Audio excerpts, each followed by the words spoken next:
Hello guys, welcome to back my channel Harman Patiala. कैसे आप सभी? आई होप आप सभी अच्छे होंगे। तो जैसा कि आप जानते हैं कि हमने 9th चैप्टर शुरू किया हुआ है मैथ्स का, सम एप्लीकेशंस ऑफ ट्रिग्नोमेट्री। तो हमने कल हमने एक्सरसाइज 9.1 का फर्स्ट क्वेश्चन कर लिया था। तो आज हम करेंगे सेकंड क्वेश्चन। तो देखते हैं क्या है उससे क्वेश्चन। सो सेकेंड क्वेश्चन है हमारा, a tree breaks due to storm. एक ट्री था, वो स्टॉर्म की वजह से टूट गया। जो ब्रोकन पार्ट है, part bend so that the top of the tree touches the ground making an angle 30 degree with it. The distance between the foot of the tree to the point where the top touches the ground is 8 metre. Find the height of tree. तो क्या दे रखा है, कहते एक tree है जो storm की वजह से टूट गया, तो जो उसका ब्रोकन पार्ट था वो बेंड हो गया, बेंड होके ग्राउंड को टच कर रहा है एंड एंगल बना रहा है 30 डिग्री। जो distance between the foot of the tree and the point where the tree touches, इनकी जो बेस है वो 8 मीटर है। सो सेकंड क्वेश्चन की डायग्राम कैसे बनेगी, देखो कहते हैं एक ट्री है, ठीक है, एक ट्री है, ये स्टॉर्म की वजह से आधा टूट गया, आधा टूट के जो उसका ऊपर वाला पार्ट था वो बेंड हो गया, नीचे को ग्राउंड पे टच कर रहा है, कर दिया। तो जो ग्राउंड पे टच कर रहा है तो एंगल बना रहा है 30 डिग्री का, ठीक है। एंड जो फुट ऑफ द ट्री है एंड जो बेंड हुआ पार्ट है उसके बीच का जो डिस्टेंस है वो 8 मीटर है। तो हमने फाइंड करना है पूरे ट्री की हाइट। तो यानी कि हमने हाइट पता करनी है, ये ट्री है, ठीक है। तो ये थी हमारी डायग्राम, इसको लेबल कर लेते हैं, A B C D, ठीक है। तो देखो पहले तो आप मेंशन करोगे जो AC है, लेट कर लो यहाँ पे, let AC is a height of tree, ठीक है। जो DC है वो बेस है हमारा 8 मीटर। तो पहले हम ये ट्रायंगल ले लेते हैं, ठीक है। ये ट्रायंगल लेके जो हाइट आएगी फिर उससे जो ये हाइट आएगी इन दोनों को प्लस कर देंगे। तो पहले ये ट्रायंगल ले लेते हैं BCD। तो BC हमने क्या निकालना है, ये निकालना है, BC निकालना है, और ये हमें दे रखा है। तो क्या लगेगा, tan 30 degree P upon B।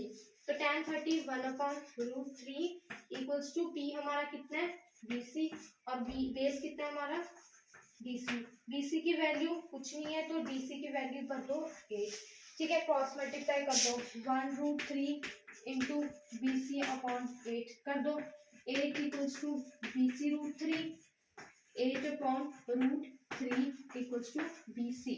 तो ये है हमारा BC।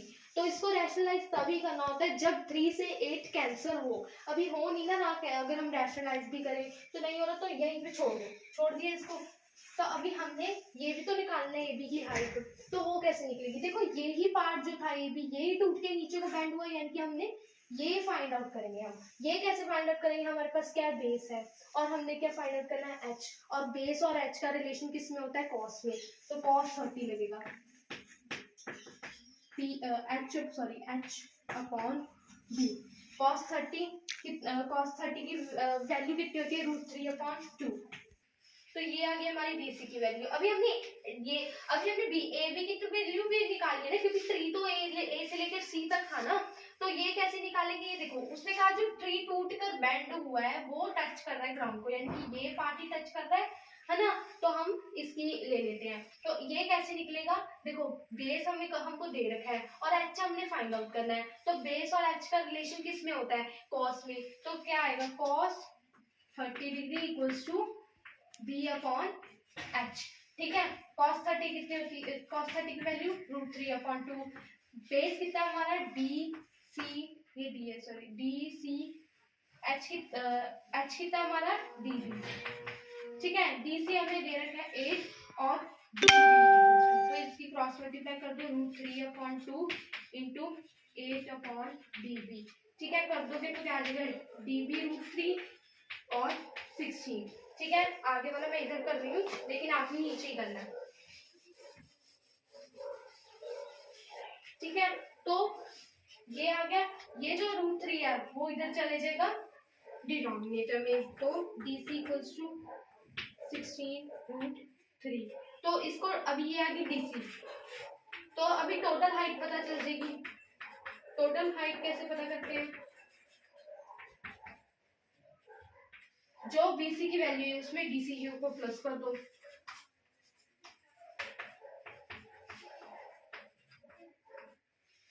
तो क्या आ जाएगा देखो, जब भी ऐसे डिवाइड करते हैं तो रूट और रूट, जब भी हम एलसीएम लेंगे √3 का तो √3 आएगा, √3 तो ऊपर वाले सेम, 8 + 16 = 16 में 8 प्लस करते हैं, 8 में 16 प्लस किए 4 एंड 4 14 1 24/√3। अभी इसको हम कर देते हैं रैशनलाइज, तो अभी रैशनलाइज कर देते हैं, सॉरी ये आप नीचे करना है, मुझे इधर करना पड़ रहा है ये, लेकिन आप नीचे करना है। सो रैशनलाइज द डिनोमिनेटर,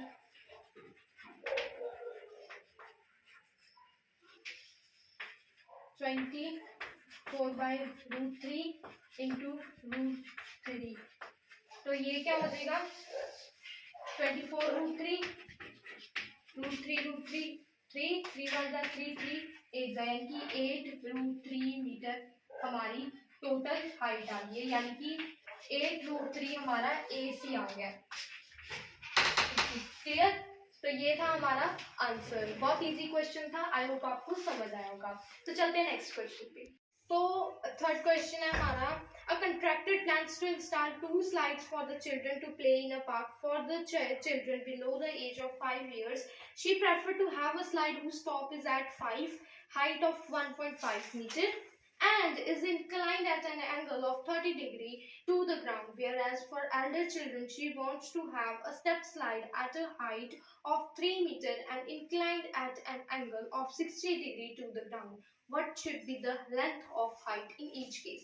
तो दो केस होंगे इसमें, पहला तो बिलो 5 years वाले की स्लाइड बनेगी बच्चों के लिए, और एक बड़ों के लिए स्लाइड बनेगी। तो पहले देखते हैं बच्चों के लिए कैसे बनेगी। कहते हैं एक स्लाइड है, स्लाइड ऐसे होती है, ठीक है, ये हमारी स्लाइड होगी, स्लाइड होगी हमारी। कहते हैं वो ग्राउंड से कितनी ऊंची होगी, 1.5 मीटर ऊंची होगी, ठीक है। तो ये हमारा बेस हो गया, ठीक है। और जो एंगल बना रहा है वो एंगल कितना बन रहा है हमारा 30 डिग्री, ठीक है। तो हमने फाइंड आउट क्या करना है, स्लाइड की हाइट, यानी कि ये चीज फाइंड आउट करनी है। तो इसको दे दो नाम A, B and C। Third question ये होगा हमारा केस 1, ठीक है। तो पहले तो आप सब कुछ मेंशन करोगे कि AC, let AC be height, length of, length है ना ये, लेंथ ऑफ स्लाइड, सर ठीक है। एंड ये जो हमारी हाइट है, सो ए भी लिख दो 1.5 मीटर, ठीक है। तो अभी देखो हमने स्लाइड की हाइट, सो ए भी हमारी क्या है 1.5 मीटर, ठीक है। तो देखो अभी हमने ये लेंथ पता करनी है, ये हमें गिवन है, तो जो गिवन होती है वो चीज लेनी होती है हमें, और एक जो नहीं गिवन वो लेनी होती है। तो P और H का रिलेशन किस में है, साइन में। तो साइन कितना लगेगा 30 degree equals to P/H, sine 30 1/2, P हमारा AB और H हमारा AC, ठीक है। और A भी हमारा कितना अभी 1.5 एंड AC, इन दोनों के इसके और इसके क्रॉस मल्टीप्लाई कर दो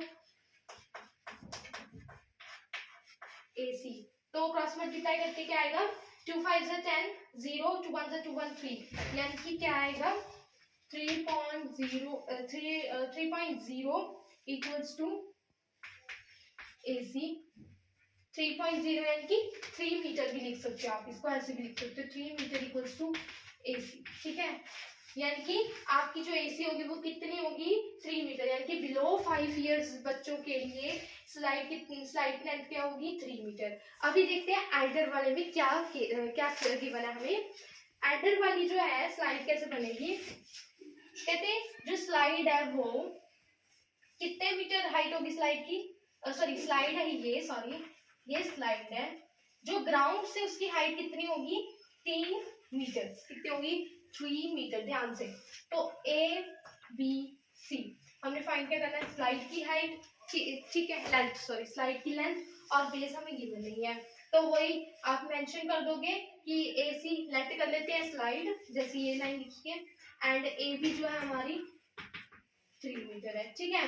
तो अभी इन ट्रायंगल ABC क्या है हमारा, देखो अभी हमने ये फाइंड आउट करनी है, ये गिवन है, तो क्या लगेगा, साइन कितना, सॉरी 60 डिग्री का यहाँ पे एंगल बना रही है, ये sine 60 P upon H, sine 60 √3/2 into equals to AB upon H कितना है, AC, ठीक है। AB हमारे पास 3 मीटर है और C अपॉन है, ठीक है, तो ये मैं इधर कर रही हूँ, ठीक है, लेकिन है इसके नीचे,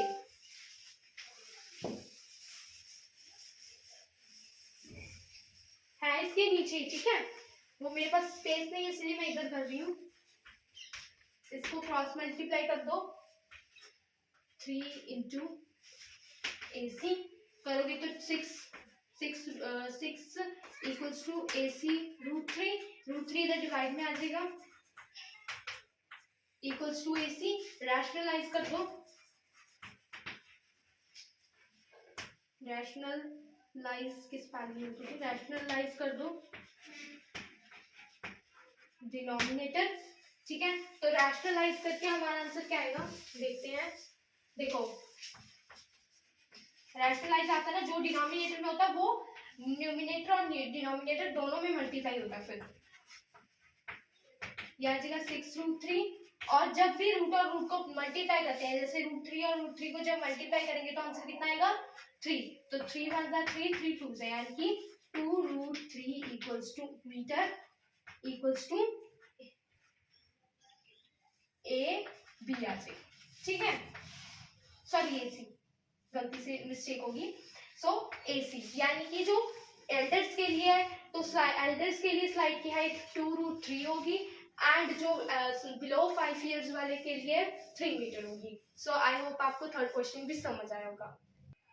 सो फोर्थ क्वेश्चन है हमारा, the angle of elevation of the top of the tower from a point on the ground which is 30 metre away from the foot of the tower is 30 degree, find the height of tower. So fourth question क्या कह रहे हैं, एक tower है, बना लिए tower, ठीक है, तो टावर है और जो एंगल ऑफ एलिवेशन बन रहा है, यानी कि एंगल ऑफ एलिवेशन बन रहा है ये ग्राउंड पे, एंगल ऑफ एलिवेशन ऐसे बनेगा, ठीक है, तो यहाँ पे एंगल ऑफ एलिवेशन बन के कितना डिग्री बना रहा है, 30 डिग्री, और जो फुट से लेकर टावर के और जो भी हमने एक पॉइंट लिया था ग्राउंड पे, इसका जो डिस्टेंस है वो 30 मीटर है, ठीक है। तो अभी हमने हाइट पता करनी है टावर की, यानी कि ये टावर है, टावर की हाइट पता करनी है, तो सिंपल सा क्वेश्चन है, देख लेते हैं क्या करना है इसमें, ABC, ठीक है, फोर्थ क्वेश्चन है, ठीक है। देखो पहले तो लेट कर लेते हैं, let AB is a height of tower, और जो CB है वो हमारे पास 30 मीटर है, क्लियर। तो ट्रायंगल ले लेते हैं, इन ट्रायंगल ABC, यानी कि ABC, तो देखो अभी हमारे पास ये है, हमने ये फाइंड आउट करना है, तो पंडित बद्री प्रसाद हर हर बोले सोना चांदी तोले, वो तो आपको पता ही होगा, तो P और B का रिलेशन किसमें होता है, tan में होता है, तो tan लगा देते हैं हम यहाँ पे, tan 30 degree P upon B, ठीक है, tan 30 की वैल्यू क्या होती है, 1/√3, ठीक है, और P AB है और बेस CB है, ये आपको पता है ना, P क्या परपेंडिकुलर और B बेस, ये हाइपोटेन्यूज जिसको हम H से डिनोट करते हैं, तो जो BC ये बेस क्या है BC, तो 1/√3 इंटू AB कितना है हमने फाइंड आउट करना है, और BC कितना है 30 डिग्री, ठीक है, तो क्रॉस मल्टीप्लाई कर दो, क्या आ जाएगा, AB√3 इंटू 30 डिग्री, जो AB के साथ √3 मल्टीप्लाई हो रहा है उधर जाके डिवाइड में हो जाएगा, तो AB इक्वल्स टू 30 √3, तो अभी देखो इसकी कटिंग हो रही है तो रैशनलाइज कर दो,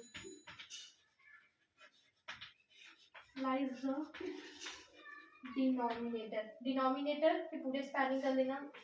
30 equals to √3 into √3. रैशनलाइज तो आपको करना ही आता है, तो क्या देगा ऊपर वाला. तो ऐसे कभी भी रूट के साथ एक सिंपल नंबर मल्टीप्लाई नहीं होता कि आप कर दो 63 को इससे 30 को मल्टीप्लाई कर दो 30 के साथ √60 आ जाएगा. नो, ऐसे गलती भी मत करना, ये ऐसे ही आ जाता है ऐसे. और जब भी रूट के साथ रूट मल्टीप्लाई होता है तो रूट कैंसिल हो जाता है एंड रह के जाता है अकेला 3 3 1 जा 3 3 10 जा. यानी कि जो ए सी की वैल्यू है वो क्या है 10√3 मीटर. क्लियर. आई होप आपको फोर्थ क्वेश्चन भी समझ आया होगा. तो आज हम सिर्फ फोर्थ क्वेश्चन ही करेंगे, कल हम करेंगे फिफ्थ क्वेश्चन. Thank you.